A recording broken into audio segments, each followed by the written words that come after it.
نحمده ونصلي على رسوله الكريم اما بعد اعوذ باللہ من الشیطان الرجیم ان جاءکم فاسق بنبأ فتبینوا من زار قبر ابویہ او احدہما فی کل جمعۃ غفر له وکتب برا۔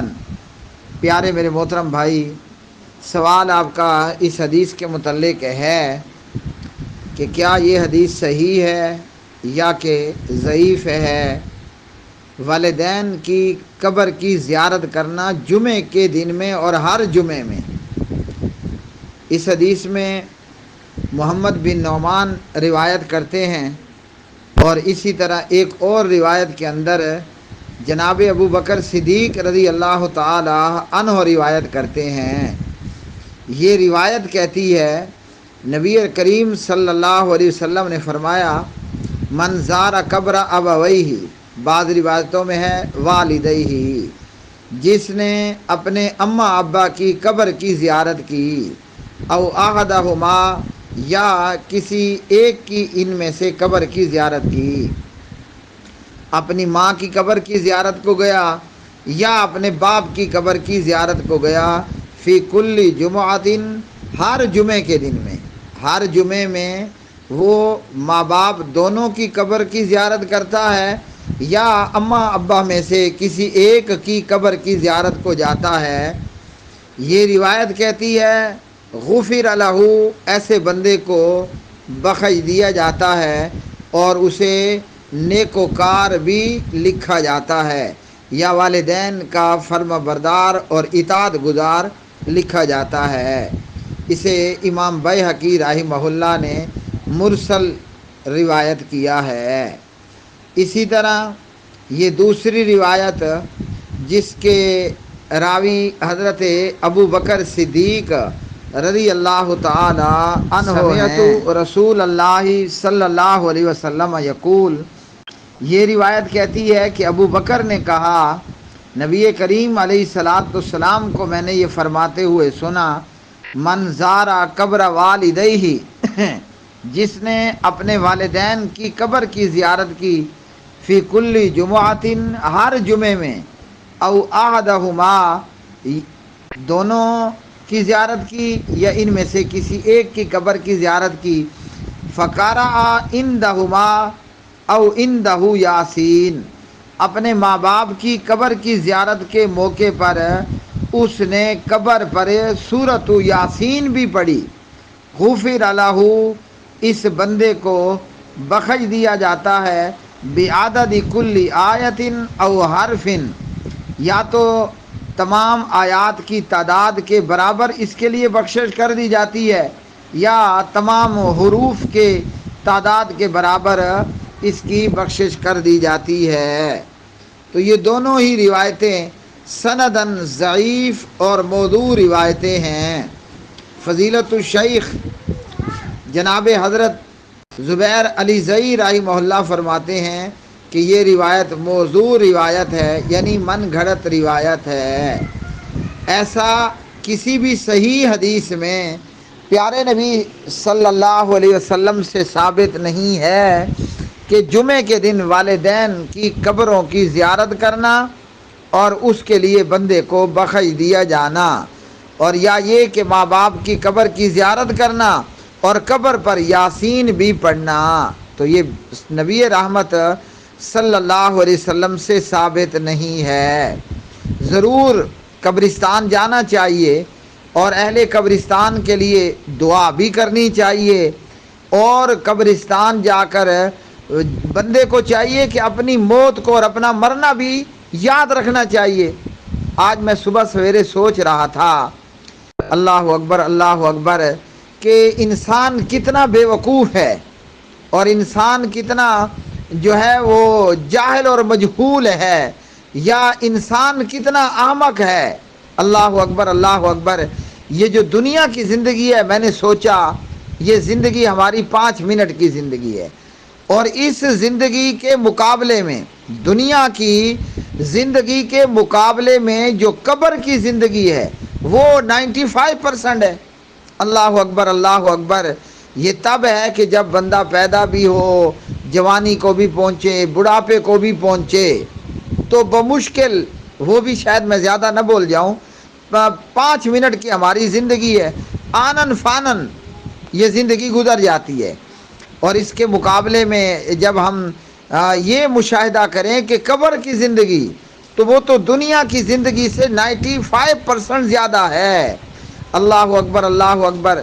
دیکھیے ہمارے بھائیوں میں حابیل اور قابیل کتنی زندگی گزار گئے ہیں جی، کتنی زندگی انہوں نے گزاری ہوگی، اور آج ان کو ہزار صدیاں بیت چکی ہیں قبر کی زندگی میں۔ ہم اپنے آباء و اجداد کو ہی دیکھ لیں، ہاں جی، اپنے باپ کے باپ کو دیکھ لیں، اس کے باپ کے باپ کو اگر ہم دیکھ لیں، اگر میرا دادا جان اور اس کا باپ دنیا میں 60 سال 70 سال زندگی گزار گیا، تو آج میرے دادے کے باپ کو مرے ہوئے اللہ اکبر صدیاں بیت چکی ہیں۔ دنیا میں زندگی کتنی گزاری؟ بمشکل 60 سال 70 سال، اور قبروں میں پڑے ہوئے مردوں کو ہزار صدیوں پر صدیاں گزر چکی ہیں۔ تو قبرستان ضرور جانا چاہیے، اور یہ جو میں نے ابھی آپ کو بات بتائی، یہی جا کر ہم قبرستان میں فکر کریں کہ یہ حضرات جو آج قبروں میں دفن ہیں یہ مر گئے ہیں، کل میری باری ہے، ہم نے بھی مر جانا ہے، اور موت جب آتی ہے تو وہ جوان اور بوڑھے کی تمیز نہیں کرتی۔ دیکھیے ہمارے جوان سال بھائی حاجی حافظ عثمان ربانی صاحب، جوانی میں ہی ہارٹ اٹیک ہوا اور اللہ سبحانہ و تعالیٰ کو پیارے ہو گئے۔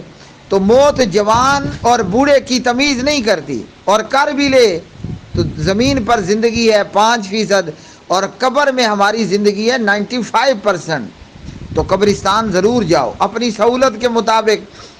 اگر آپ کو سہولت ہے تو جمعے میں جاؤ، سہولت ہے، چھٹی ہے، ٹائم ہے، تو جمعرات میں بھی جاؤ، جب آپ کا جس دن دل کرے۔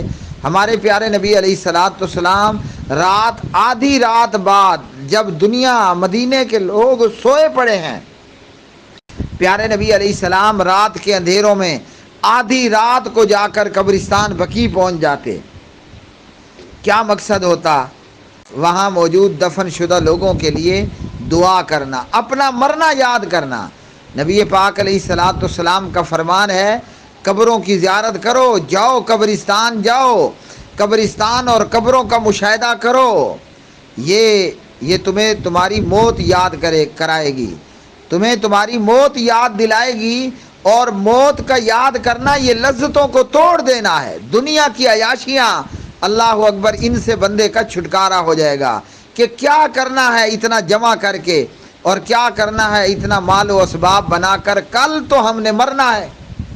ہمیں کوئی خبر نہیں ہے کہ آج کی رات میرے ہاں جی اے سی روم میں بستر پر آئے گی یا قبر میں آئے گی، کوئی خبر نہیں ہے ہمیں۔ قبرستان ضرور جانا چاہیے، اللہ اکبر، اور مقصد اپنی موت کو یاد کرنا اور اہل قبرستان کے لیے دعا کرنا۔ لیکن یہ کہ جمعے کے دن جانا اور اپنے ماں باپ کی قبر کی زیارت کرنا، ہاں جی، ایسے آدمی کے لیے بخشش ہو جاتی ہے، تو یہ نبی پاک علیہ السلام کا فرمان نہیں۔ رہ گیا معاملہ کہ قبرستان جا کر جو ہے وہ فقارا اندہ ما او اندہ یاسین، ماں باپ کی قبر پر یاسین پڑھنا، قرآن پڑھنا، تو یاد رکھیے کہ سورۃ یاسین کے جتنے فضائل بیان کیے جاتے ہیں وہ سب ضعیف ہیں، بلکہ پیارے نبی علیہ السلام نے صحیح حدیث کے اندر فرمایا کہ لا تجعلوا بیوتکم مقابر، اپنے گھروں کو قبرستان مت بناؤ۔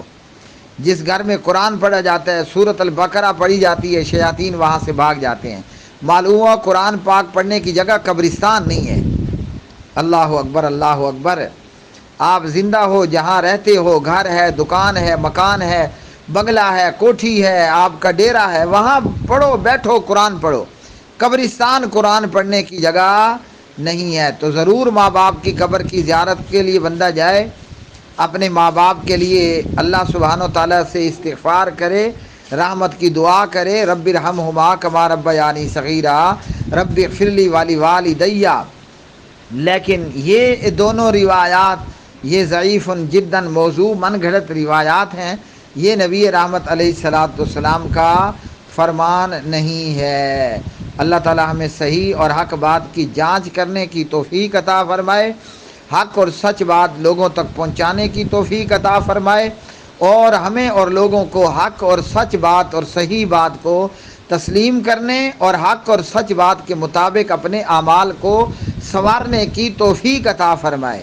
میں بندہ ناچیز اور میری جتنی بھی دنیا بھر میں میرے ساتھ میری ٹیم ہے، اللہ سبحانہ و تعالیٰ اس نیکی کے کام کے بدلے ہماری زمین پر جو زندگی ہے وہ بھی سنوار دے، جو ہماری قبر کی کل کی زندگی ہے اللہ وہ بھی سنوار دے، اور اللہ ہمیں فردوس کی جنت عطا فرمائے، اور ہماری یہ کوشش اور کاوش اور دین کی خدمت اللہ اپنی بارگاہ عزت و جلال میں قبول بھی فرما لے، اور کما حقہ کتاب و سنت کے مطابق اخلاص نیت کے ساتھ دین اور کتاب و سنت کی خدمت کرنے کی توفیق بھی عطا فرمائے۔